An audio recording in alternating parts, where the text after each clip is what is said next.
Content ఇవ్వకండి అని కోరుతున్నాం. మళ్ళీ మీరు బాధపడద్దు, మీడియా కూడా 100% మీకు సపోర్ట్ చేస్తుంది. అంటే ఈ విషయంలో మీరు కొంత క్లారిటీ ఇవ్వాలన్న ఉద్దేశం అంటే సో మీ అభిమానులకు ఒకటే పోలీస్ డిపార్ట్మెంట్కి మీరు రిక్వెస్ట్ చేసి నేను మీడియా మిత్రులకు నేను ఒకటే కోరుకుంటున్నా, దయచేసి ముందు వెనుక వెరిఫికేషన్ చేసుకొని పోలీసు వాళ్ళని కూడా అడిగి, దయచేసి నేను సోషల్ మీడియా నుంచి వచ్చా, నేను సోషల్ మీడియానే నాదే నాకు శాపంగా మారుతుందని నేను ఏ రోజు కూడా అనుకోలేదు.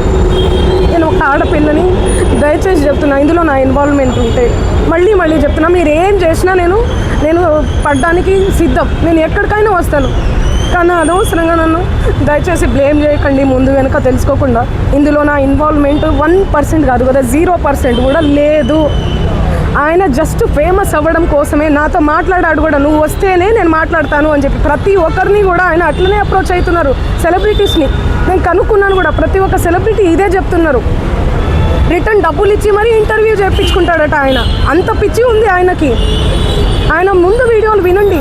అండ్ ఈ కేసు సిఐడిలో ఆల్రెడీ నడుస్తుంది, 1 year నుంచి నడుస్తుంది. 3 years నుంచి వాళ్ళు ఈ దందా నడిపిస్తున్నారంట. వాళ్ళందరూ కూడా బాలాజీ నాయక్, మధు నాయక్, ఇంకెవరెవరో హేమకాంత్ రెడ్డి, ఇంకోరు ఎవరెవరో ఉన్నారు. వాళ్ళంతా గొలుసు కట్టులా ఉన్నారు వాళ్ళు. నాకు అసలు తెలీదు. అన్యం పుణ్యం ఎరగని మమ్మల్ని, నన్ను, నా ఫ్యామిలీని దయచేసి రోడ్డుకి మీడియా మిత్రులారా నేను మళ్ళీ చెప్తున్నా, న్యాయం ఎవరి వైపు ఉంటే వాళ్ళ వైపు ఉండండి. దయచేసి మీడియా అంటేనే నాకు చాలా గౌరవం, నిఖార్సైన మీడియా. దయచేసి చెప్తున్నా, మళ్ళీ చెప్తున్నా, వాస్తవాలు చెప్పండి, అవాస్తవాలు వద్దు.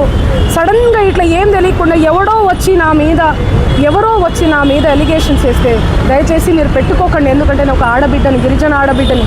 ఎవరెవరో పడనోళ్ళు మా ప్రోగ్రామ్కి రాలేదు, అంత బలుపా, అంత ఓవర్ యాక్షనా, ఏమేమో ఉంటాయి. వాళ్ళు వచ్చి పడదు అని చెప్పి ఏదేదో మాట్లాడుతుంటారు.